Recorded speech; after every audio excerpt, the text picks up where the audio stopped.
یہ دوسرے پارے کی دوسری آیت ہے۔ پہلی آیت میں تحویل قبلہ کے بارے میں بیان ہوا، اب یہ دوسری آیت میں یہ بتا رہے ہیں کہ یہ تحویل قبلہ کا حکم کیوں دیا گیا، کہ بیت المقدس سے خانہ کعبہ کی طرف منہ کرنے کا حکم کیوں دیا گیا، اس کی وجہ کیا ہے؟ تو اللہ تعالی بیان فرماتا ہے وَكَذَلِكَ جَعَلْنَاكُمْ أُمَّةً وَسَطًا لِتَكُونُوا شُهَدَاءَ عَلَى النَّاسِ وَيَكُونَ الرَّسُولُ عَلَيْكُمْ شَهِيدًا، اور بات یوں ہی ہے کہ ہم نے تمہیں کیا سب امتوں میں افضل، مطلب کہ جتنی امتیں اس سے پہلے گزری ہیں ان تمام امت پر امت مصطفیہ صلی اللہ علیہ وسلم کو اللہ نے فضیلت عطا فرمایا ہے۔ آخر یہ فضیلت کیوں دیا؟ یہ مقام کیوں نصیب ہوا؟ اس کی وجہ یہ ہے کہ یہ امت اعتدال پسند ہوگی، نہ تو افراط پر عمل کرے گی نہ تفریط پر۔ افراط کسی چیز کو حد سے بڑھا دینا، اور تفریط کسی چیز کو حد سے گھٹا دینا، اور یہ دونوں ہی مذموم ہے، برا ہے۔ کہ جس چیز کا جو مقام ہے اس کو اسی مقام پر رکھا جائے تو بہتر ہے، اگر اس کا مقام بدل دیا جائے تو پھر اس کے اندر خرابی آ جاتی ہے۔ اس امت کی پہچان ہی یہی ہے کہ یہ ایک میانہ روی کے ساتھ اپنی زندگی گزارتی ہے، کہ نہ کسی چیز میں بہت زیادہ سختی کرتی ہے نہ کسی چیز میں بہت زیادہ نرمی کرتی ہے۔ اللہ نے اس کا جو حکم ارشاد فرمایا اس حکم پر وہ میانہ روی کے ساتھ قائم رہتے ہیں۔ عدل، انصاف، برابری یہ ایک ایسی چیز ہے کہ ہر انسان میں یہ خوبی نہیں پائی جاتی۔ ایک انسان غصے کی حالت میں، غم کی حالت میں، پریشانی کی حالت میں، جب اس کے اندر ایک طوفان برپا ہو، ایسی حالت میں صحیح راستہ نہ چھوڑے، یہ بہت مشکل کام ہوتا ہے۔ اکثر وقت انسان میانہ روی کو بھول جاتا ہے، وہ مغلوب ہو جاتا ہے، کبھی غصے کی وجہ سے، کبھی غم کی وجہ سے، کبھی نفرت کی وجہ سے، کبھی محبت کی وجہ سے، کبھی کسی اور وجہ سے، کبھی اپنی خواہش کی وجہ سے، تو انسان مغلوب ہو جاتا ہے۔ لیکن اللہ تعالیٰ نے اس امت کو جو فضیلت عطا کی ہے وہ اسی بات پر کہ یہ امت مغلوب ہو کر کوئی کام نہیں کرے گی، بلکہ ہر حال میں وہ عدل کے ساتھ، انصاف کے ساتھ، میانہ روی کے ساتھ اپنی زندگی گزارے گی۔ حضرت مولا علی رضی اللہ تعالی عنہ ایک جنگ کے موقع پر ایک کافر کو شکست دے دیے کہ وہ کافر زمین پہ گر گیا۔ اب حضرت مولا علی تلوار کے وار سے اس کو ختم ہی کرنا چاہتے تھے کہ اس نے حضرت مولا علی کے چہرے پہ تھوک دیا۔ ظاہر ہے غصہ ہر جگہ برا نہیں ہے، کہیں کہیں غصہ لازم ہے۔ اگر انسان کو غصہ نہ آئے اب جنگ کر ہی نہیں سکتا ہے۔ یہ جو کہتے ہیں ارے غصہ حرام ہے، غصہ بری چیز ہے، بے محل برا ہے، بر محل اچھا ہے۔ کافر سامنے ہے، اس کے ساتھ جنگ چھڑی ہوئی ہے، اور آپ وہاں بھی کہیں گے ہم اخلاق کے پابند ہیں صاحب، ہم تو اخلاق مند لوگ ہیں صاحب، آؤ مارو مارو، ہاں صاحب مارو مارو مارو، وہاں بھی کہیں گے آپ، وہاں بھی اخلاق کا مظاہرہ کریں گے آپ، کیا کریں گے آپ؟ وہاں مقابلہ کرنا ہے۔ اب مقابلہ کرنے کے لیے آپ کے اندر جوش ہونا ضروری ہے، جذبہ ہونا ضروری ہے، غصہ ہونا ضروری ہے، لیکن اس غصے کی حالت میں بھی آپ اس کے ساتھ غلط نہیں کر سکتے۔ تلوار سے وار کرنا ہے، وار کرو، ختم۔ ایک وار سے اس کی جان نکل گئی، اب زبردستی کونچا مارے جا رہے ہو۔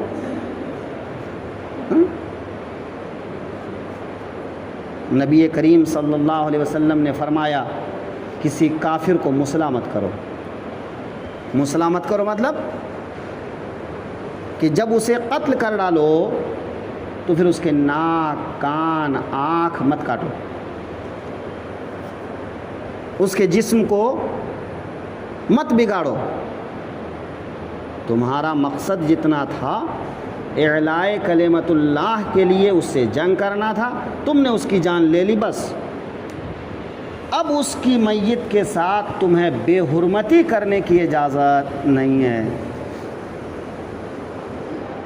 سمجھے نا؟ یہ ہے عدل، یہ ہے میانہ روی۔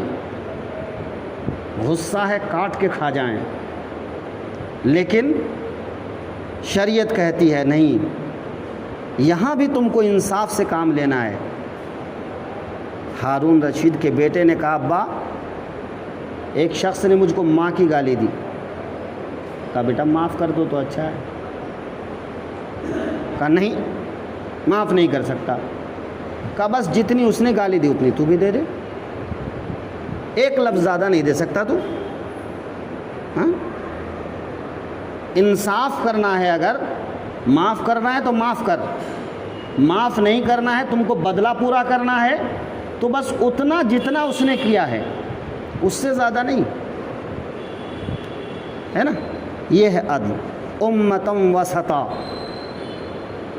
وکذالک جعلناکم امتم وسطا، بات یوں ہی ہے کہ ہم نے آپ کو بہتر امت بنایا، اوسطاً امت بنایا، درمیانہ روی اختیار کرنے والی امت بنایا۔ کہاں درمیانہ روی اختیار کرو گے؟ ایسے ہی موقع پہ حضرت مولا علی کے چہرے پہ تھوک دیا، غصہ تھوڑا اور زیادہ ہو گیا۔ پہلے تو غصہ تھا ہی، لیکن غصہ اب اور زیادہ ہو گیا۔ مولا علی نے تلوار ہٹا لی، مرتے مرتے بچ گیا، شرمندہ ہوا۔ اے علی آپ کے پاس موقع تھا کہ آپ مجھے مار ڈالتے، پھر آپ نے مجھے کیوں نہیں مارا جبکہ میں نے آپ کی توہین کی، تذلیل کی، تحقیر کی، تھوک دیا آپ کے اوپر، پھر آپ نے نہیں مارا کیوں؟ کہا میں پہلے تم کو مار رہا تھا اللہ کی رضا کے لیے، پہلے جو غصہ تھا وہ اللہ کے لیے تھا، لیکن جب تم نے میرے منہ پہ تھوک دیا تو مجھے اپنے نفس کی وجہ سے بھی غصہ آیا۔ تو اب اگر میں تجھے قتل کرتا تو اللہ کے لیے قتل نہیں کرتا، اپنے نفس کے لیے قتل کرتا، اور میں نہیں چاہتا کہ میں اپنے نفس کے لیے تجھے قتل کروں۔ قتل کے مواقع بہت آئیں گے، مارنے مرنے کے مواقع بہت آئیں گے، میں اللہ کے لیے لڑتا ہوں، اپنے نفس کے لیے نہیں لڑتا۔ یہ ہے عدل۔ یہ ہے میانہ روی، امتم وسطا، کہ تم میانہ رو امت ہو، معتدل امت ہو۔ کتنا نازک مرحلہ ہے، آج ہم اور آپ سے ہوگا یہ؟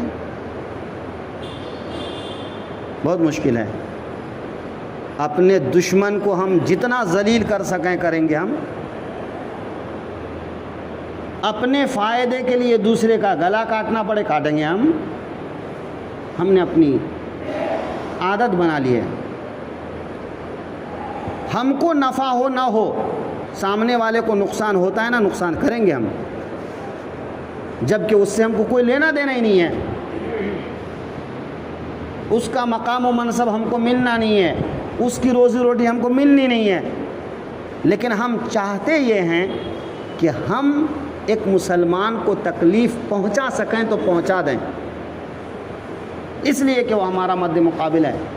کل کو ہمارے سامنے کھڑے ہو کے بولے کیسے برابری کرے گا، اس کے لیے گڈھا کھودو، نہ کر سکے برابری، یہ مسلمانوں کا شیوا بن گیا ہے، جبکہ یہ میانہ روی نہیں ہے۔ وہ اپنے نصیب سے کھا کما رہا ہے، تم اپنے نصیب سے کھا کما رہے ہو، کاہے پیچھے پڑ جاتے ہو، ہے نا؟ وَكَذَلِكَ جَعَلْنَاكُمْ أُمَّةً وَسَطًا، بات یوں ہی ہے کہ ہم نے تم کو میانہ رو امت بنایا۔ دشمنی میں بھی حد سے زیادہ نہیں بڑھ سکتے۔ ایک فارسی کا مقولہ ہے، دانا دشمن بے از نادان دوست، عقل مند دشمن بہتر ہے نادان دوست سے۔ عقل مند دشمن اگر دشمنی کرے گا نا تو لیول کی دشمنی کرے گا، گھٹیا دشمنی نہیں کرے گا، وہ گھٹیا حرکت نہیں کرے گا۔ لیکن احمق دوست، بے وقوف دوست کیا کرے گا؟ نفع پہنچانے کے چکر میں ضرر پہنچائے گا، نفع کے چکر میں ضرر پہنچائے گا۔ تو عقل مند دشمن پال لینا اچھا ہے بے وقوف دوست پال لینے سے۔ اس کا مطلب نہیں کہ کسی کو بھگا دو، ایک مقولہ ہے، مشہور ہے۔ تو اسلام میانہ روی سکھاتا ہے، افراط و تفریط سے بچاتا ہے، وہ اللہ اور اس کے حبیب کے لیے گردن جھکانے کا جذبہ سکھاتا ہے۔ من احب للہ ومن ابغض للہ فقد استکمل ایمانا، جس نے کسی سے محبت کیا تو اللہ کے لیے، عداوت کیا تو اللہ کے لیے، بغض رکھا تو اللہ کے لیے، اس کا ایمان مکمل ہو گیا۔ یہ حدیث پاک کا ٹکڑا ہے۔ تو اے محبوب، قبلہ بدلنے کا جو ہم نے حکم دیا، اسی لیے کہ ہم دیکھیں کون ہمارے حکم پر سر جھکاتا ہے اور کون آئیں بائیں شائیں کرنے لگتا ہے۔ تو یہ احمق لوگ آپ کو طعنہ دیں گے، برا بھلا کہیں گے، طرح طرح کی بکواس کریں گے۔ محبوب، ہم تو یہی دیکھنا چاہتے ہیں فرما بردار کون ہے، نافرمان کون ہے۔ وَكَذَلِكَ جَعَلْنَاكُمْ أُمَّةً وَسَطًا، بات یوں ہی ہے کہ ہم نے آپ کو میانہ رو امت بنایا، لِتَكُونَ شُهَدَاءَ عَلَى النَّاسِ، تاکہ تم لوگوں پر گواہ بنو۔ حضرت آدم سے لے کے عیسیٰ تک جتنی بھی امت ہیں، ان تمام امتوں پر گواہ امت مصطفیٰ ہے۔ یہ درجہ کیسے مل جائے گا؟ اوٹ پٹانگ حرکت کرنے سے۔ کہتے ہیں نا کہ پلسرات تلوار سے زیادہ دھاردار تیز، بال سے زیادہ باریک، وہ پار کرنا ہوگا۔ زندگی کی راہ بھی پلسرات ہے، قدم قدم پہ ہوش سنبھال کے چلنا ہوگا، کہیں بھول نہ ہو جائے۔ اپنے لیے خود غرضی میں دوسرے کے لیے ہم نقصان نہ کر بیٹھیں، اذیت نہ پہنچا بیٹھیں، بدگوئی نہ کر بیٹھیں، عیب جوئی نہ کر بیٹھیں۔ جبکہ کوئی مطلب نہیں. امام صاحب نے 2 رکعت نفل چھوڑ دی. ارے امام صاحب نفل نہیں پڑھتے یار. بھائی امام صاحب نفل پڑھیں گے ان کو ثواب ملے گا، نفل چھوڑ دیے ثواب کم ملے گا. تو ان کے ثواب کم اور زیادہ ہونے سے آپ کو کیا فائدہ ہے؟ کچھ نہیں. لیکن دیکھ کے خالی نظر دیکھ نہیں امام صاحب ایسا کیوں نہیں کرتے؟ آپ کو کیا ملنے والا ہے؟ امام صاحب نے جو نیکی کی ہے آپ نے وہ نیکیاں کی ہیں کی ہیں. انہوں نے جو اپنی زندگی اللہ کے لیے طاق دیا ہے. آج آپ 10 سال 20 سال نوکری کر لیتے ہیں، مزدوری کر لیتے ہیں، اس کے بعد عیش و آرام کی زندگی گزارتے ہیں. آپ کے پاس مکان ہے، دکان ہے، بھاڑا آ رہا ہے، کرایہ آ رہا ہے، یہ آ رہا ہے، وہ آ رہا ہے، سب کچھ آ رہا ہے. امام صاحب کے پاس کیا ہے؟ زندگی کے 30 سال 25 سال انہوں نے مدرسے میں گزار دیے، بقیہ زندگی آپ کا تانا کھاتے گزار دیتے ہیں. نفل نہیں پڑھا تو تانا، نماز میں بھول گیا تو تانا، اتحیات تمہاری پوری نہیں ہوتی تانا امام کو، قدم قدم پہ امام کو تم کوسو. تو ہر کسی کی نظر کا کانٹا وہی بنتا ہے. پھر کچھ ہوتا بھی نہیں ہے. جتنا دیتے ہو اس کا پیٹ بھی بھرتا ہے کہ نہیں بھرتا ہے؟ بیچارے امام کی بیٹی جوان ہو جاتی ہے تو اس کو 10 بار سوچنا پڑتا ہے. الا ماشاء اللہ کوئی ایسا امام نہیں جو بیٹی جوان ہونے کے بعد اس کی شادی بیاہ کے لیے قوم سے مدد مانگنے پر مجبور نہ ہوا ہو. تم نے کیا دیا؟ بھکاری بنا کے چھوڑ دیا کہ امام کو؟ تم سوچتے ہو ایک روم دے دیا، 10-15 ہزار تنخواہ دے دیا، کافی ہو گیا ان کو؟ دین کی ایک بات کا بدلہ تو تم دے نہیں سکتے، ایک سبق کا بدلہ تو دے نہیں سکتے. جائے کہ بس دن بھر انگلیاں اٹھاتے پھرتے ہو. اعتدال پسند. حضرت سعد بن ابی وقاص رضی اللہ عنہ 10 مبشرہ کوفہ کی جامع مسجد میں نماز پڑھاتے ہیں. افواہ پھیل گئی اچھی نماز نہیں پڑھاتے. مدینے تک خبر پہنچ گئی، شکایت پہنچ گئی خلیفۃ المسلمین عمر فاروق تک. انہوں نے تحقیق کے لیے ایک ٹیم بھیجا، جاؤ دیکھو کیا بات ہے، سعد بن وقاص کی شکایت کیوں آ رہی ہے. پورا کوفہ چھان ڈالا. کوئی تیار نہیں کہ کہے کہ ہاں میں کہتا ہوں کہ ان کی غلطی ہے. کوئی غلطی بتانے کے لیے تیار نہیں. نہیں سنا ہے ایسا، سنا ہے ایسا، بس سنا کہتے کہتے پورے شہر میں گھوم کے دیکھا. کوئی برائی سند کے ساتھ بیان نہیں کر سکتے کہ ہاں میرے سامنے سعد بن ابی وقاص نے یہ غلط کام کیا تھا، یہ غلط نماز پڑھایا تھا، یہ غلط سورے پڑھا تھا، غلط رکوع کیا تھا. کوئی کہنے کو تیار نہیں. لیکن افواہ اتنی پھیل گئی کہ شکایت مدینے تک پہنچ گئی. کہاں کوفہ کہاں مدینہ، پہنچ گئی شکایت. حضرت عمر نے ان کو امامت سے معزول بھی کر دیے، مت پڑھائیے نماز آپ، یہ قوم آپ کی شان کے لائق نہیں ہے. آپ رسول اللہ کے وہ صحابی ہیں جن کی جنت کی بشارت رسول اللہ نے دی ہے، جن کی زبان سے نکلی ہر بات کی قبولیت کی دعا اللہ کے رسول نے دی ہے. آپ مستجاب الدعوات ہیں، مت پڑھائیے نماز. بس پورے کوفہ میں ایک آدمی ملا، اب اچھی نماز نہیں پڑھاتے. کہ بتاؤ کیسے خراب پڑھاتے ہیں، ذرا خراب کیا پڑھاتے ہیں ذرا وہ تو بتاؤ. اچھی نہیں پڑھاتے مطلب کیا ہے؟ کہ بس وہ اچھی نہیں پڑھاتے، دوسرا کچھ نہیں، وہ اچھی نماز نہیں پڑھاتے بس. حضرت سعد بن ابی وقاص رضی اللہ تعالیٰ عنہ امامت سے معزول ہو گئے. کہا اے شخص اللہ تیری عمر لمبی کرے،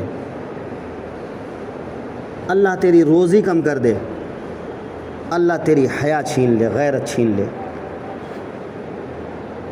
مستجاب الدعوات تھے، وہ جو کہہ دیں ہو جائے. وہ رسول اللہ کی بارگاہ سے ان کو جو ہے یہ شرف ملا تھا. ہو گئی یہ دعا قبول. عمر اتنی زیادہ ہوئی کہ پلک ڈھلک گئے، یہ اوپر کی کھال نیچے آ گئی، کسی کو دیکھنا ہوتا تو ایسے کر کے دیکھتا، چلتا تو ایسے کر کے چلتا، اتنی لمبی عمر ملی۔ روزی اتنی کم ہو گئی کہ کوفے کے بازار میں بھیک مانگنے پر مجبور ہو گئے، تنگ دستی ایسی ہوئی کہ بھیک مانگنے لگے، اور حیا اور غیرت اس طرح ختم ہوئی کہ اس عمر میں کہ آنکھ یوں اٹھا کے تب دیکھتے تھے، سر راہ چلتے ہوئے عورتوں کو چھیڑتے تھے۔